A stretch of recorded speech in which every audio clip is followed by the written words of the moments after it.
আসসালামু আলাইকুম রহমতুল্লাহ। Welcome my another blog. কেমন আছেন সবাই?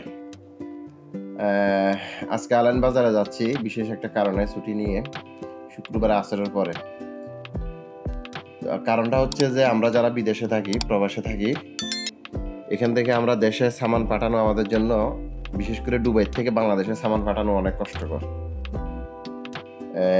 এখান থেকে কুরিয়ারের কোনো সিস্টেম নাই, যেগুলো আছে এগুলো মানে সামান পাবে যে এটার কোনো গ্যারান্টি নেই, অনিশ্চিত। তো আমাদের পাশের জেলার অর্থাৎ ফটিকছড়ি থানার খাগড়াছড়ির এদিকে লোক একজন দেশে যাচ্ছে আজকে। তো ও দেশে যাবে, ও কিছু সামান কম আছে 20 কেজির মতো। তখন ওর সাথে আমি বললাম যে ঠিক আছে, তাহলে আমার সামানগুলো আপনি নিয়ে যান, আপনাকে কেজি প্রতি 20 টাকা করে দিয়ে দিব। তো সে প্রথমে রাজি হয় নাই, পরে লাস্টে রাজি হয়েছে। তো লাস্টে রাজি হওয়ার পরে আমরা সামানগুলো প্যাকিং করে আমি আর আলী ভাই একসাথে গিয়ে বাজারে ওর কাছে দিয়ে আসতেছি। আচ্ছা, লোকটা আবার আমার পরিচিত না, আলী ভাইয়ের পরিচিত। তো এই জন্য ও প্রথমে রাজি হচ্ছিল না, পরে রাজি হয়েছে। রাজি হওয়ার পরে এখন বাজারে গিয়ে ওর কাছে সামানগুলো দিয়ে আসতেছি। বাজারে গিয়ে ওর কাছে সামানগুলো বুঝিয়ে দিয়ে টাকা টুকা দিয়ে আসবো।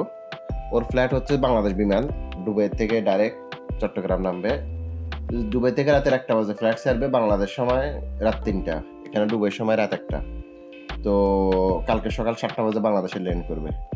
তো ওকে বলছি বাসায় সামানগুলা ওর বাসায় নিয়ে যাওয়া লাগবে না, ও সামানগুলা যাওয়ার পথে হাটাজারিতে 11 মাইল ওয়াবদা অফিসের সামনে নামাই দিলে হবে, সেখান থেকে নিয়ে যাবে সামান। তো এই জন্য আমরা এখন বাজারের দিকে যাচ্ছি। বাজারের দিকে যাওয়ার সময় আলী ভাই ভিডিওগুলো করলো, ভালো লাগছিল, তাই আপনাদের সাথে আমাদের ভিডিও বাজারে যাওয়ার এক্সপিরিয়েন্সটা শেয়ার করলাম। বাসায় জন্য সামান যেগুলো প্যাক করছি, সামানগুলোর ভিডিও করতে পারি নাই, এই জন্য দুঃখিত, সামানগুলোর ভিডিও দেখাতে পারি নাই। এখন শুধু বাজারে যাচ্ছি, যে বাজারে যাওয়ার ভিডিওটা আলী ভাই করছিল তার মোবাইল দিয়ে। তো এখন এটাকে একটু এডিট করে সুন্দর করে আপনাদের সাথে শেয়ার করলাম। কেমন লাগছে আমাদের ভিডিওগুলো অবশ্যই জানাবেন। ওকে, ধন্যবাদ, আল্লাহ হাফেজ, বাই বাই, টাটা।